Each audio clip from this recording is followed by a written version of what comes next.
sebesar-besar aib adalah engkau mengira keburukan orang lain, sedangkan keburukan itu sendiri terdapat dalam dirimu.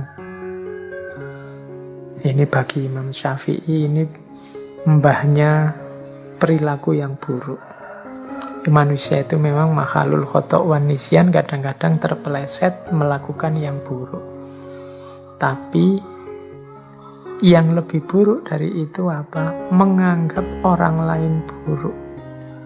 Padahal keburukan yang sama ada dalam dirinya sendiri.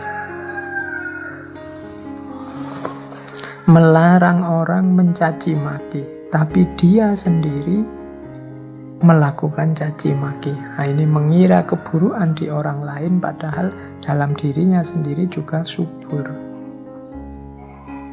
Mencela orang lain yang tidak menepati janji, padahal dia sendiri sering tidak menepati janji. Kecewa kalau ada orang tidak tepat waktu, padahal dia sendiri sering tidak tepat waktu. Nah, ini katanya Imam Syafi'i sebesar-besar aib. Hati-hati. Oh, ini kalau kita menasehati orang untuk tidak melakukan keburukan, padahal keburukan itu kita lakukan juga, ya selain nasihat kita tidak akan masuk pada orang itu, kita sebenarnya juga sedang menghinakan diri kita sendiri. Jadi nasihatnya Imam Syafi'i ini adalah kita harus introspeksi sebelum mengingatkan orang lain, sebelum menegur orang lain, sebelum melaporkan orang lain. Tidakkah keburukan yang sama ada dalam diri kita atau pernah kita lakukan? Kalau memang ada, ya kita bersihkan dulu. Karena lebih penting bersih-bersih rumah sendiri daripada rumah tetangga. Kalau rumahnya sendiri kotor, ya kita tidak akan sehat. Oke, demikian juga hubungan dengan orang lain.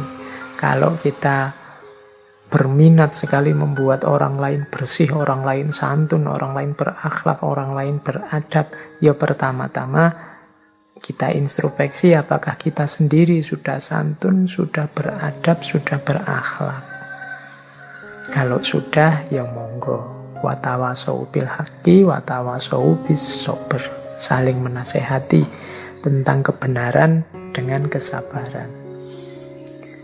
Jadi ini rumus-rumus berhadapan dengan orang lain. Terus ada lagi nasihat penting dari Imam Syafi'i, yaitu terlalu keras dan menutup diri terhadap orang lain akan mendatangkan musuh, dan terlalu terbuka juga akan mendatangkan kawan yang tidak baik. Maka posisikan dirimu di antara keduanya. Ini Imam Syafi'i menasehati kita untuk jadi orang jangan terlalu tertutup, juga jangan terlalu terbuka. Kalau kita terlalu tertutup, ya orang susah memahami kita, bahkan mungkin muncul fitnah-fitnah. Makanya Imam Syafi'i menyebut ya akan mendatangkan musuh. Tapi kalau kita terlalu terbuka, apa saja diungkap ke publik, diceritakan ke orang banyak, kemudian siapa saja juga dipergauli, ya pada akhirnya kalau tidak hati-hati kita akan dapat kawan yang tidak baik. Jadi yang bagus apa? Ya di antara keduanya. Jangan terlalu tertutup, juga jangan terlalu terbuka. Terlalu tertutup, tidak punya teman sama sekali, mendatangkan musuh. Terlalu terbuka, siapa saja dijadikan teman, ya akan mendatangkan teman yang jelek juga ikut masuk. Jadi selektif.